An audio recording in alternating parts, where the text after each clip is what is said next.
होळी रे होळी पुरणाची पोळी। आज आपण एक पावच्या प्रमाणामध्ये होळी स्पेशल पुरणपोळीची रेसिपी तयार करणार आहोत। व्हिडिओ मित्र लास्ट पर्यंत बिलकुल स्किप करू नका। अगदी पहिल्यांदा रेसिपी करणार असाल तरीही तुमची पुरणपोळी एकदम टम्म फुलेल, याचप्रमाणे एकदम सुपर सॉफ्ट तयार होईल।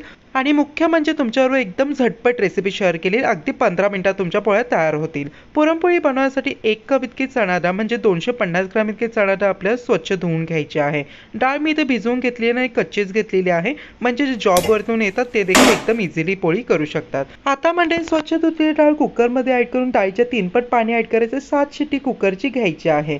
पुरण रेडी होत आहे तोपर्यंत आपण पीठ लावून घेऊया। पिठासाठी आपलं 2 कप इतकं मैदा घ्यायचं, मैद्याऐवजी तुम्ही गव्हाचं पीठ घेऊ शकता। चिमूटभर इतकं मीठ आणि थोडीशी हळद टाकून छान प्रकारे पीठ आपल्याला मिक्स करायचं। नंतर छान प्रकारे थोडं थोडं पाणी ॲड करून जसं चपातीसाठी कणिक मळतो अगदी सेम कणिक इथे मळून घ्यायचं आहे।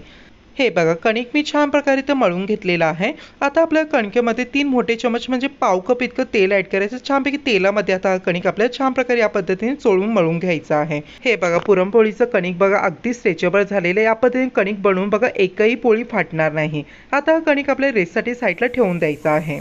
हे बघा, अवघ्या 10 मिनिटांमध्ये कुकरची 7वी शिट्टी देखील झालेली। गॅस बंद करून द्यायचे। डाळ आपल्याला या पद्धतीने चाळणीमध्ये ट्रान्सफर करायची आहे। हे बघा, डाळ व्यवस्थित मॅश होत आहे, डाळ परफेक्टली कुक झालेली आहे। आता डाळीतलं पाणी काढून पुन्हा डाळ आपल्या कुकरमध्ये ॲड करायची। 1 पाव इतकी डाळ तर 1 पाव इतकंच गूळ ॲड करायचं, छान प्रकारे मिक्स करायचं आहे।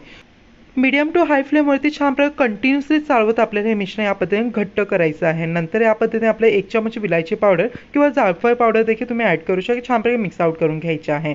या पद्धतीने पुरण सुटायला लागलं की लगेच गॅस बंद करून द्यायचं आणि गरमागरम पुरण आपल्याला या पद्धतीने चाळणीने चाळून घ्यायचं आहे। सो मंडळी, पुरण देखील आपलं रेडी झालेले आहे। या पद्धतीने पुरणाचे बॉल्स आपल्याला तयार करून नंतर साईडला ठेवून द्यायचं आहे। सो पुरण रेडी झाल्यानंतर आपण जे पीठ तयार केलेलं आहे त्याला तेलाचा हात लावून आपल्याला छान प्रकारे या पद्धतीने मळून घ्यायचं आहे। पीठ मंडळी स्ट्रेचेबल आहे, पण तो आपल्या हाताला चिपकत नाही। हे बघा, एकदम स्मूथ आपलं पीठ तयार झालेलं आहे।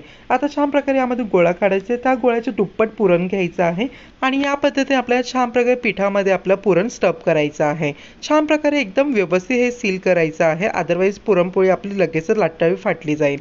व्यवस्थित सील केल्यानंतर छानपैकी पिठाने आपल्याला गोळा कोट करायचा आहे आणि एकदम हलक्या हाताने कडाने आपल्याला पुरणपोळी लाटायची आहे।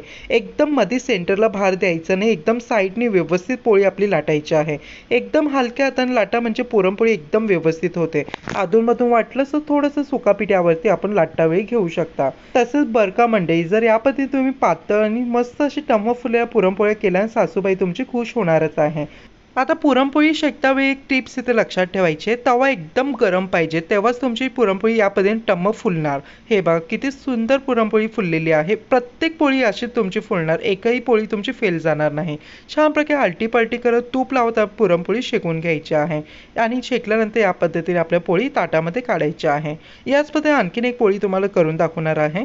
हे बघा, थोडीशी पुरणपोळीवरती बबल्स आले की पोळी टर्न करायची आहे। नंतर छानपैकी तूप लावून आपल्या दोन्ही साईडनी पोळी भाजून घ्यायची आहे। खूपच सुंदर पुरणपोळी तयार होते। अगदी 1 ते 1.5 मिनिटं पुरणपोळी शेकण्यासाठी लागतो। अगदीशी परफेक्ट रेसिपी शेअर केली आहे, मस्ट ट्राय।